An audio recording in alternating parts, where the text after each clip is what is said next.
Salut, c'est Gunther et bienvenue pour un petit déballage. Donc c'est un Kickstarter que j'ai fait en novembre 2018, que je devais recevoir en juillet 2019, que je viens de recevoir. Et donc pour rappel, on est au mois de mai, on doit être le 6 je crois, on doit être le 6 aujourd'hui. Et donc il y a un petit peu de retard, mai, juin, juillet, il y a quasiment 2 ans de retard, un an de retard on va dire. Donc c'est un Kickstarter que j'ai fait effectivement dans ma grande période où je baquais à peu près tout et n'importe quoi. Mais c'est un jeu que j'attends avec une certaine impatience parce que comment dire, il rencontre 3 de mes centres d'intérêt. Tout d'abord, le jeu lui-même, c'est un... Je vais essayer de vous le montrer, voilà le titre. Dungeon Universalis, la boîte pèse une tonne. Voilà, Dungeon Universalis, a fantasy board game with thousands of options. The only limit is your own imagination. Donc la boîte qui fabrique ça, c'est Ludic Dragon. Je vais le renverser parce que là, franchement...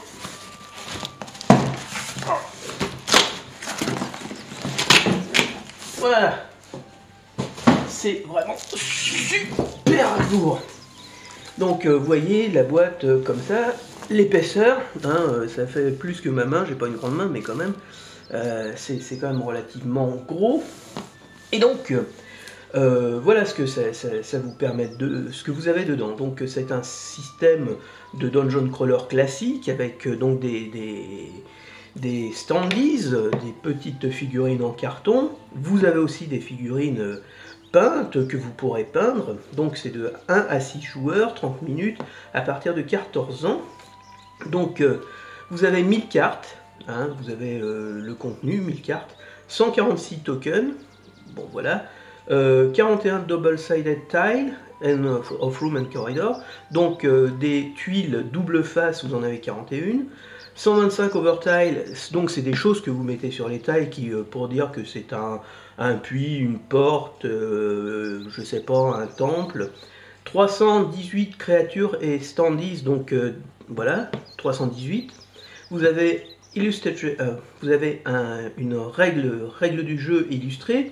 Vous avez le bestiaire, 24 factions, 100 of creatures, des centaines de créatures, une campagne, un livre de quêtes, une grande campagne, 40 quêtes et 28 événements épiques. Tutuc, vous avez 10 quêtes personnalisées, donc tout ça, dans tout ce qui est les quêtes personnalisées, les épiques événements, c'était des bonus qu'on avait eu. Ça a eu pas mal de succès quand même. Donc des autres composants, vous avez une carte de campagne, Dark Player Screen, donc vous pouvez jouer un méchant visiblement, des organiseurs pour les héros, vous pouvez créer vos héros, donc voilà. Donc quand je disais que ça rencontre plusieurs de mes points de vue, de mes centres d'intérêt. Donc c'est un board game, donc un jeu de plateau. Un jeu de plateau, j'aime bien les jeux de plateau, je trouve que c'est sympa. C'est vraiment avec des figurines, dans un monde d'Heroic Fantasy. C'est aussi un dungeon crawler, puisque on va se balader sur des pièces qu'on va créer. Mais l'aspect le plus sympathique, donc, c'est qu'on peut créer ses propres personnages et qu'on peut, on va dire, presque se faire une campagne à la Donjons et Dragons, un vrai jeu de rôle, où en fait, voilà, vous allez... Donc, on va essayer de soulever ça. Oh, c'est lourd.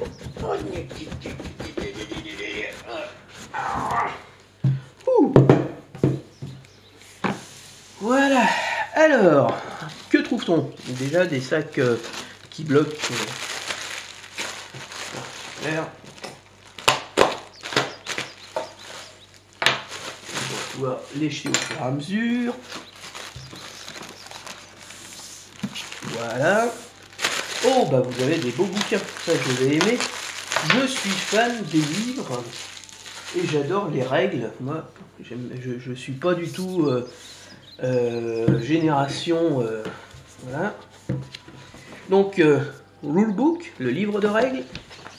Alors, ça fait 116 pages. Et... Alors, attendez, je vais le mettre un peu par là. Parce que là, franchement, c'est lourdingue. Hop, voilà, on va se mettre comme ça. Donc voilà, donc là vous avez l'index, l'introduction, le tour, le combat, les attaques rangées, les attaques en mêlée, la magie, les dommages qu'on peut recevoir et les conditions dans lesquelles on peut se trouver. Donc c'est vraiment un jeu de rôle. La psychologie, le joueur sombre, ou donc alignement mauvais. La création de personnages, comment jouer. Le background, la quête, la campagne, Artificial Dark Player, donc vous pouvez avoir des Dark Players. Voilà, le Dark Player, je pense que ça doit être le maître de donjon, quoi. Et donc voilà le contenu, donc le livre qu'on lit, le bestiaire, donc les monstres. C'est pour ça que ça me fait vraiment penser à Donjons et Dragons, parce que vous avez des livres, un livre qui vous explique comment jouer, et puis après vous avez un livre qui vous dit quels sont les adversaires que vous allez rencontrer. Ensuite, vous avez le livre de campagne avec les quêtes, voilà. Special Quest Book for Heroes, donc les quêtes spéciales, je pense, qui ont été rajoutées. Les fameux tokens, les petits pions en carton qui doivent représenter vos états. Donc, les tuiles double face, qui sont de tailles différentes et qui vous permettent donc de reconfigurer à chaque fois. Donc les overtiles, ben, pour ceux qui jouent par exemple à des wargames, souvent ben, vous avez une carte générique un peu verte, et vous avez des overtiles qui vont représenter une forêt, qui vont représenter un ravin, qui vont représenter une petite colline, bref, quelque chose qui va modifier la géographie de votre carte initiale, ou dans le cas présent, qui va modifier peut-être le rôle d'une pièce qui va être nue et sur lequel on va attribuer certains éléments qui vont permettre, bah, par exemple, le cabinet d'un magicien, une salle de torture, une salle de réception, que sais-je. Voilà, donc ensuite vous avez la carte de campagne où vont se dérouler les différents événements, donc ce qui veut dire que c'est une campagne scénarisée avec des événements qui vont se suivre, et sûrement qui vont se suivre dans un certain ordre, suivant les résultats du scénario précédent. Ensuite, vous avez un achievement counter, donc un compteur pour voir ce que vous avez atteint, un point de réserve, une réserve, voilà.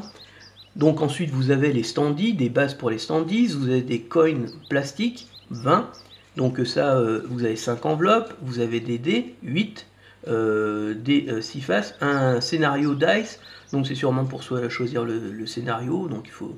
Donc le Dark Player Screen, donc ça c'est effectivement, je pense que c'est le Dark Player Screen, ça doit être le maître de donjon.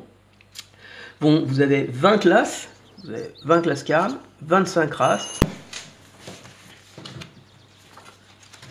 Donc 25 races, des cartes de mercenaires, 31 cartes de bêtes et créatures, 42 spéciales. Bon, enfin bref, je vais pas passer, regardez un petit peu.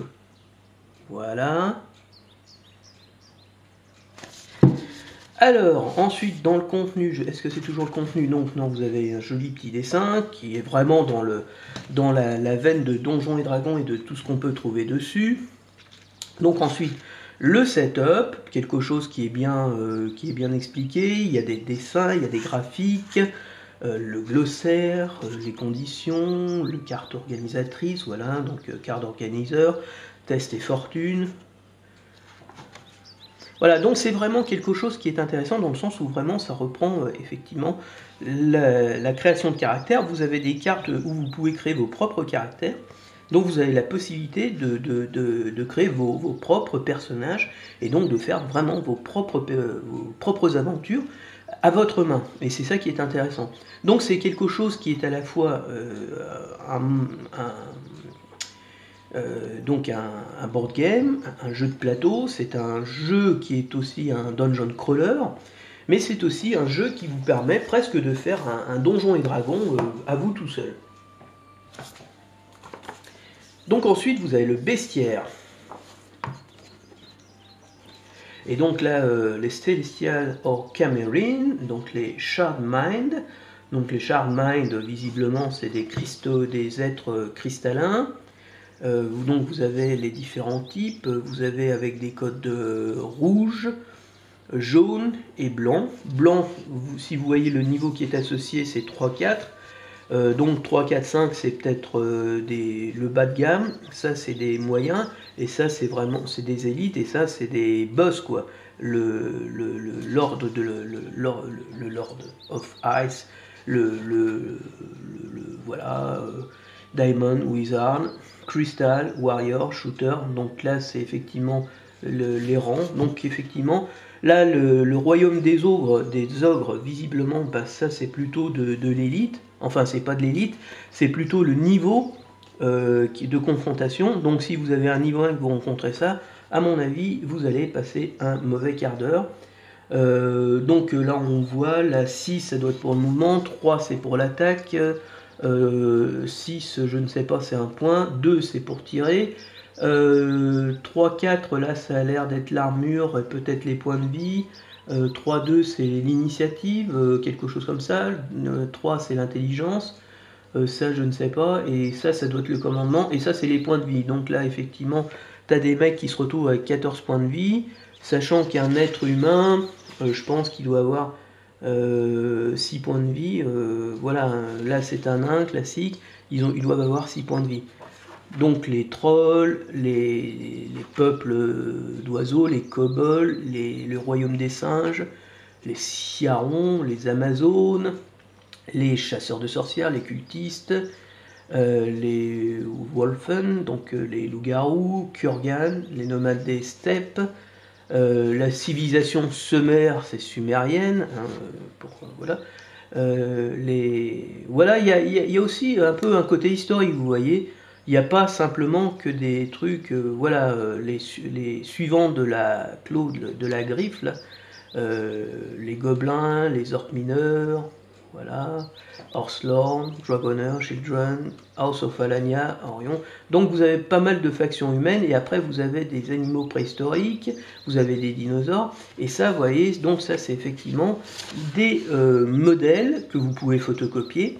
Et pour vous dire, bah, par exemple, voilà, donc non, c'est bien, parce que là je vois là, de qui, là, ça doit pas être le niveau, c'est pas le niveau 11, c'est le niveau que vous allez pouvoir leur donner, mais là c'est 3 épées, 2 épées, 1 épée, donc effectivement c'est le niveau, je pense, d'opposition que vous allez rencontrer.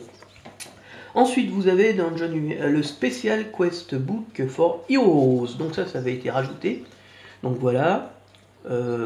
Airbud, Terral, Bosco, ça doit être des quêtes qui sont spécifiques à vos personnages. Donc avec, on va dire, la zone où il va falloir qu'ils enquêtent. Ensuite, vous avez encore un bouquin, donc la campagne et le livre des quêtes. Donc la campagne, la fameuse quête de... voilà, ça c'est la carte, mais qui est, on va dire, il y a une carte, je pense, qui est pas sous ce format-là. Le retour de Hasbal, voilà, donc le background, oui, donc mission pending M2, donc ensuite... M2, ça doit sûrement vous renvoyer vers une note qui vous donne un peu la conclusion, suivant jaune au rouge, suivant les résultats, parce que je vois qu'il y en a deux. Ça renvoie à des T7, T25. Donc là, vous avez la mise en place des éléments de Xiang, Independent Quest. Donc il y a effectivement des quêtes uniques. Voilà, des trucs qui se passent dans la campagne. Il y a une quête qui se passe sur un bateau. Voilà, donc c'est plutôt sympa et c'est plutôt assez important. Donc le bestiaire, bah, ça c'est quelque chose d'intéressant. Le bestiaire, donc les clans de gobelins. Alors ensuite, avant il y avait les orques. Donc là, on est vraiment dans le classique, les créatures de la nuit, donc les morts-vivants. Et là, il y a le Lord de le patron, Lord of the Dead, voilà, les champions morts-vivants, la Wraith, vampire, nécromancien, sorcière, fantôme, Barrow Guardian, werewolf, loup-garou, loup spectral, momie, nécrophage, squelette et zombie. Donc vous voyez, là c'est 4 points de vie pour un zombie, le squelette c'est 3 points de vie, 4 points de vie. Donc c'est ça, donc après les boss ça va jusqu'à 10 points de vie pour les moins terribles. Donc là vous avez l'explication, ce que c'est, donc on va en profiter. 4, donc toc toc toc, 1 and this table you can find number machin chose, toc toc toc. Donc 3 c'est toc toc toc 3. Here you can see the VP of the creators, victory point. Ah oui, bah, le nombre de points que ça le représente. Donc par exemple 1 point, 2 points, 5 points, 10 points en fonction. Voilà, ok, d'accord. Donc on continue, les elfes noirs, les bandits, les royaumes humains, donc ça c'est les humains, Pulse Empire, Jupiterson. Voilà, donc il y a différents. Enfin, au début, visiblement, c'est les races plutôt hostiles, les barbares du Nord, les démons, les dévastators, ça m'a l'air d'être des guerriers du chaos, le clan des rats, le clan des chats, le clan des chiens, voilà, hop, hop, hop. La vermine, les reptiles.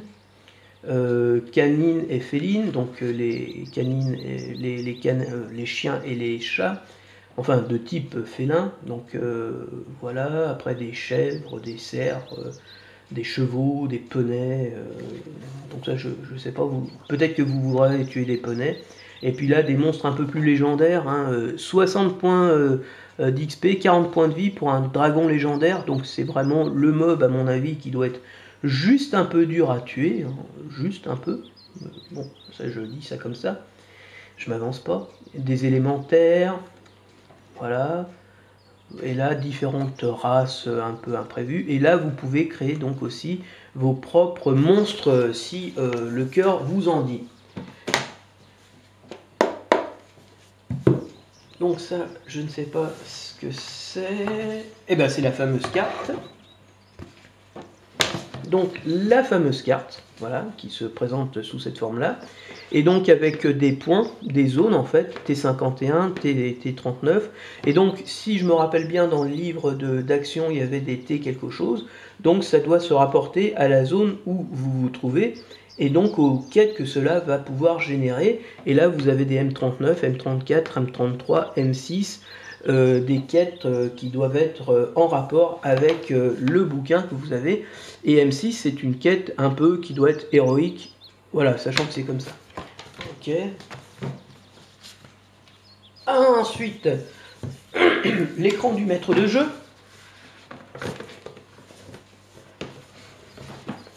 C'est du carton dur, vraiment très dur. Pas très lisible, hein. Il y a quand même beaucoup d'informations.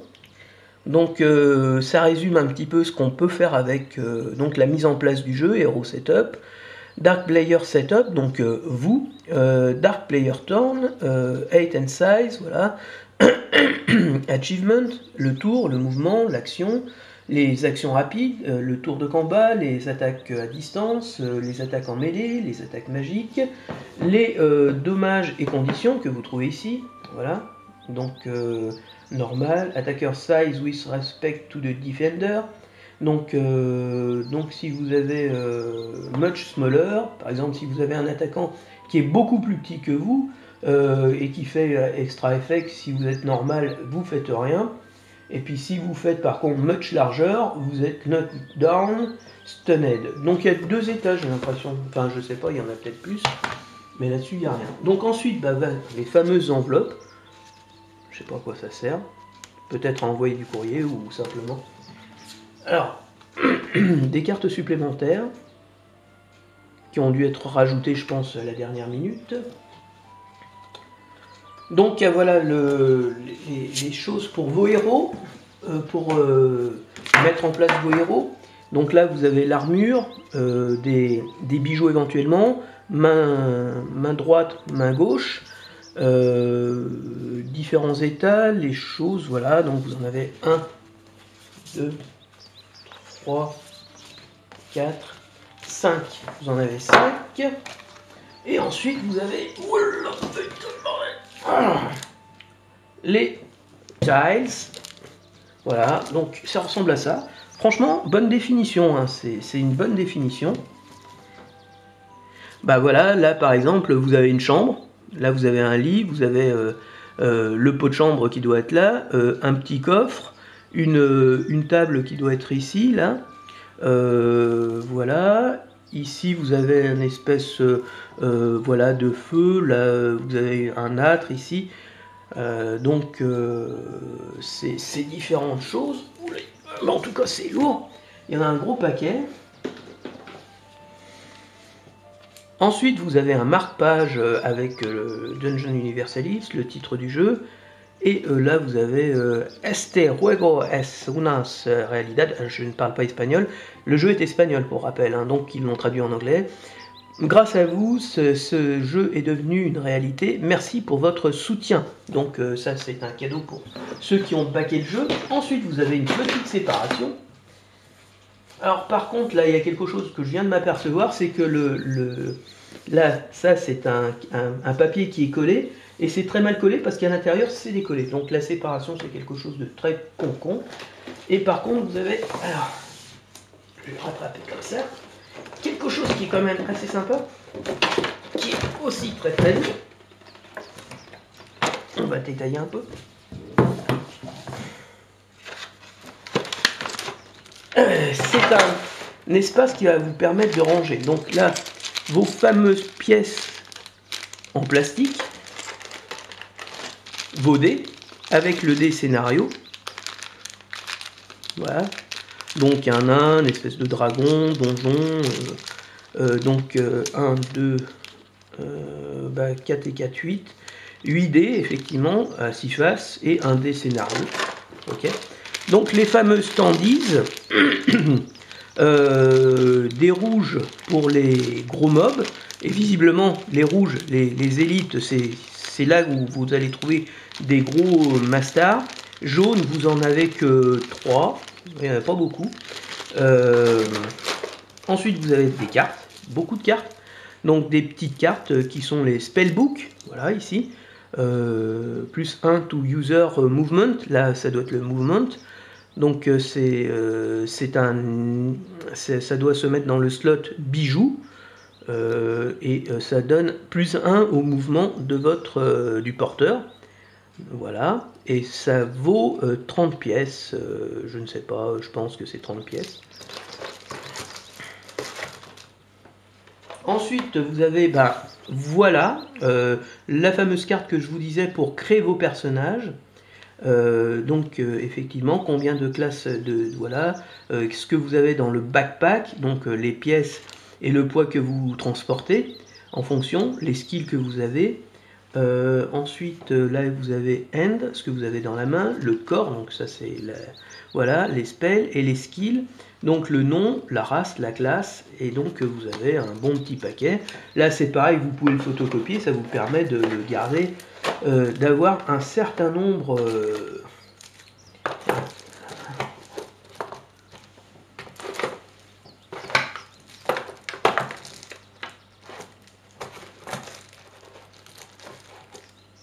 Alors par contre là c'est pareil, c'est mal foutu parce que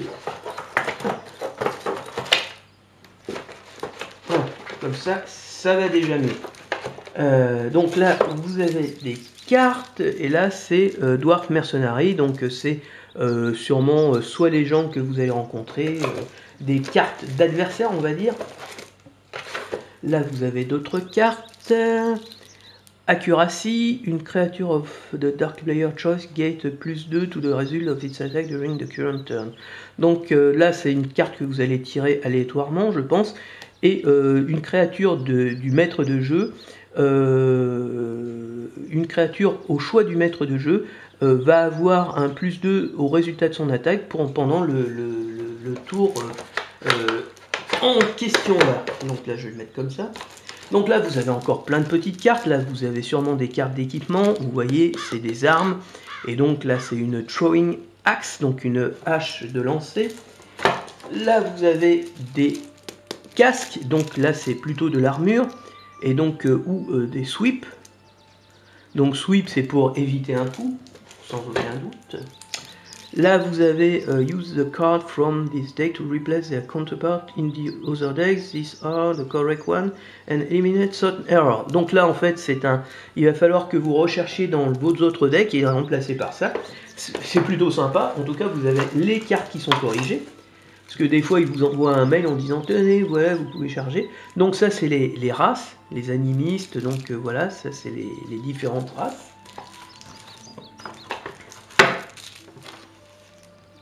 Les personnages, Sancho Panza, hein, Sancho Panza, donc c'est espagnol.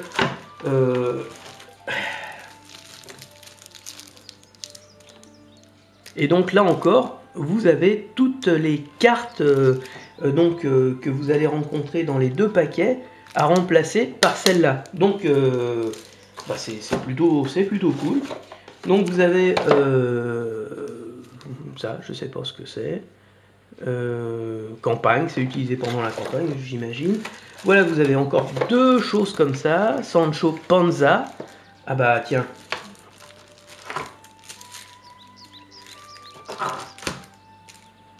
Voilà, ça c'est Corpse. Voilà. Et ça c'est Water of Life. Donc ça c'est des fournitures. Voilà, donc. Et là vous devez avoir les personnages.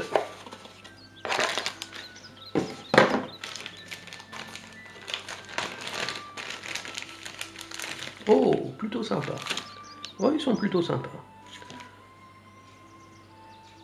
Un Minotaure, j'imagine, ou un démon. Allez, un mec, il a des cheveux longs, un arc, une espèce de corbeau ou un oiseau de proie. Alors par contre, il n'y a même pas un truc pour les mettre dessus. C'est un plastique un peu dur. Mais je trouve qu'elles sont un peu petites à mon goût. Donc c'est un elfe, bien évidemment. Alors là c'est pareil, quand vous regardez ça, vous vous dites mais c'est quoi ce merdier là? Là vous avez un perso, franchement. Là c'est une magicienne, des oreilles un peu longues, une elfe noire, je ne sais pas. Là un mec avec une barbe, un casque comme ça, justement le même casque, moi je les trouve franchement quand même moins jolies que celles que j'ai fait réaliser par Automatique. Elles sont petites, pas terribles. Et surtout c'est que ça fait vraiment pas, je dirais que ça fait vraiment pas bien défini. Donc un nain, voilà. Bon, vous en avez quand même un certain nombre. Alors attendez, je continue. Là, vous avez un ogre, sûrement. Mais le pied est cassé. Voilà. Ah bah voilà pourquoi. Ok, je comprends. Les figurines sont cassées. Donc vous avez un espèce de barbare. Donc 1, 2, 3, 4, 5, 6, 7, 8. Voilà. Un gobe. Voilà. Et voilà. Je sais pas ce que c'est. Et surtout, voilà, avec les trucs complètement pétés. Voilà. Donc vous avez trois figurines qui sont cassées. C'est super. Là, ça, c'est les trucs en résine. Hein. C'est vraiment la merde, ce machin-là. Voilà. Donc là, celui-là va pas être trop compliqué à remettre en place. Hein. Là, il y a des brisures qui sont relativement nettes. Donc là, il y a le pied qui est comme ça, comme ça. Donc 2 points de colle et ça va se remettre en place sans aucun problème. Ah. Il y a quelque chose qui vient de tomber, je ne sais pas quoi. Alors par contre, là, vous avez... oui, bah, c'est justement... Voilà, un autre truc, là aussi, lui, il est cassé au niveau des jambes, là, au niveau des pieds. Donc là, ça va pas être trop compliqué. Par contre, il y a celui-là qui est cassé en moult morceaux. Voilà. Voilà, il y a 3 petits morceaux, il y a 2 petits morceaux ici. Et là, il y a une épée qui est cassée, qui va sûrement avec l'ogre. Voilà, l'ogre. Donc là, je suis plutôt mécontent, parce que je vais leur écrire. que j'ai au moins la moitié des figurines. Voilà, ça c'est des figurines en résine, et les figurines en résine c'est extrêmement fragile, et on va dire que c'est le point noir de ce colis. Mais il y a une figurine, je sais pas, je vais avoir, je pense, un peu de mal. Il faudra que je mette des pattes un peu spéciales, et regardez un peu le truc là, vous voyez, ça c'est de la résine, mais ça c'est un plastique. Alors franchement ça fait un peu bizarre quoi comme construction. Et puis franchement je les trouve pas extraordinaires. Voilà, elles sont pas terribles. Et c'est vraiment, vous voyez, c'est un truc de résine brute. Il n'y a pas de, voilà, c'est collé juste dessus. C'est mal foutu franchement. Là c'est vraiment le truc, ça sent vraiment plutôt le bas de gamme. Enfin bref.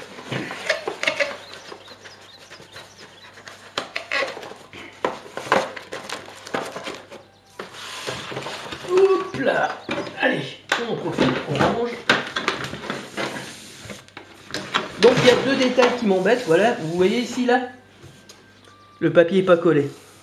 Donc ça c'est un détail, mais c'est un détail qui parle, ça veut dire que c'est mal fait quoi. Bon, désolé de dire certaines choses qui font pas plaisir, hein, mais on le fait bien ou on le fait pas du tout. Donc bon, c'est pas grave, on va dire que il n'y a pas mort d'homme. Donc qu'est-ce que je pense du jeu? Qu'est-ce que je pense de ce jeu? Et quelle est ma première impression? Bah, ma première impression, elle est plutôt bonne sur tout ce qui est la partie bouquin. Ah, la partie bouquin, je la trouve vraiment super. Il y a vraiment de la lecture. Et moi, ce que j'aime dans ce style de jeu, c'est qu'effectivement, justement, il y ait des choses à lire. Donc là, je suis vraiment très content parce que j'ai vraiment de quoi lire. Deuxièmement, bah à cette première lecture, on va dire que c'est effectivement quelque chose qui répond bien à, on va dire, mes attentes, c'est-à-dire un jeu qui est à la fois un dungeon crawler, un jeu de plateau, un jeu qui se situe dans un univers d'heroic fantasy, mais aussi un jeu qui peut évoluer et qu'on peut, comment dire, modeler à sa volonté. C'est-à-dire qu'on peut créer ses personnages, on peut créer ses héros, on peut créer ses méchants, et donc, comme dans un jeu de Donjons et Dragons, on peut se faire un jeu de Donjons et Dragons en solitaire, en disant, voilà, bah, j'ai une équipe, cette équipe, je vais la faire aller dans un endroit, et simplement, en tant que maître de donjon, vous allez faire des éléments aléatoires qui vont faire avancer dans un sens ou dans l'autre. Donc c'est plutôt sympathique de ce côté-là. Les points négatifs, les autres points positifs, c'est que vous avez des cartes, et que les cartes ont été mises à jour au fur et à mesure qu'il y a eu des tests, visiblement, et il y a eu des versions définitives de ces cartes. Et eh bien, elles sont dedans, ce qui n'est pas négligeable, ce qui veut dire que les cartes, alors bon, ça va demander un peu de travail parce qu'il va falloir trouver les cartes en question, il va falloir les mettre de côté, les remplacer et pas se tromper en mettant, jeter les anciennes cartes et pas les nouvelles. Voilà, donc ça demandera un peu de travail, un peu de réflexion, mais quand même, c'est bien de les mettre dans la boîte de base et de dire, bah voilà, vous avez un jeu complet avec les bonnes cartes et tout ce qui va bien avec.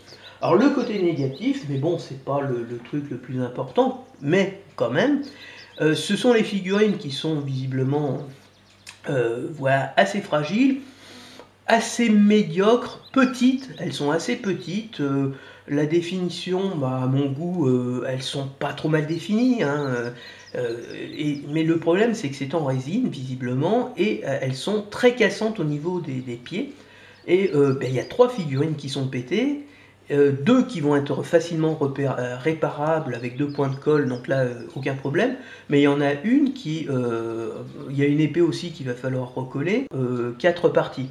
Voilà, donc c'est quand même un peu gênant. Sinon, je suis plutôt satisfait, ça fait encore un truc qui pèse, la boîte pèse au moins 5 kg, c'est vraiment énorme, il y a énormément de choses à lire, et moi en tant que personne qui a été habituée effectivement à faire du Donjons et Dragons, wargamer, donc à m'enquiller des règles et des tonnes de règles, c'est quelque chose qui m'intéresse beaucoup. Et en fait, j'ai autant de plaisir à lire des livres de règles, à lire tout l'historique, le background de l'aventure, que de jouer. C'est un plaisir en soi quand c'est bien fait. Et très sincèrement, c'est bien fait. Et donc toute la partie effectivement, entre guillemets, littéraire, c'est quelque chose qui est plutôt bien fichu et qui on va dire, est plutôt sympa. Voilà, donc en tout cas, je suis très content. Il y a une grande diversité. Bon, il y a les classiques et puis il y a moult factions humaines. Donc vraiment, vous allez pouvoir, avec cette carte d'univers qui va vous permettre effectivement d'évoluer en fonction des résultats. Par exemple, vous allez donner un indice et ça va vous dire d'aller dans telle ville ou dans telle direction. Donc vous allez chercher là. Là, vous direz, bah non, il n'y a rien. Par contre, là, vous direz, il y a un groupe de mercenaires qui travaille pour le méchant de l'aventure. Donc c'est vraiment quelque chose qui peut effectivement donner lieu à une véritable aventure dungeonesque, presque de type Donjons et Dragons, et je vois énormément de possibilités à ce jeu à partir du moment où on le maîtrise bien. Et voilà, donc effectivement la figurine qu'on voit là, c'est la figurine qu'il y a dedans, mais franchement elle est beaucoup moins impressionnante en tant que figurine que sur le... Donc le jeu de Ludic Game, Ludic, non c'est pas Game, je sais plus ce que c'est, Ludic D, Dungeon Universalis, bon en tout cas un truc qui est plutôt sympa pour les gens qui aiment les jeux de plateau, les jeux avec des personnages. Sinon vous avez les standees, hein, vous avez les personnages qui sont représentés par des bouts de carton, c'est moins glamour, mais justement c'est là où je vous dis qu'avoir des personnages qui sont représentés, que vous allez pouvoir recréer quasiment sur certains logiciels, comme le logiciel, l'application sur internet que je vous avais présenté, ça va vous permettre d'avoir de belles figurines pour le coup. Et puis pour ceux qui veulent pas, donc là vous avez 5 ou 6 héros, bon bah il faut une petite, mais en tout cas vous aurez des belles figurines bien foutues, faciles à peindre, et pas les trucs, les espèces de petites merdes qui vous ont filé et qui à mon goût là c'est la seule fausse note de cette boîte qui au par ailleurs est vraiment ultra bien garni, vraiment super bien rempli, et qui est vraiment sympathique. Donc le point noir, les figurines, pour tout le reste, c'est vraiment une grosse réussite. Voilà, c'est tout pour aujourd'hui, à la prochaine.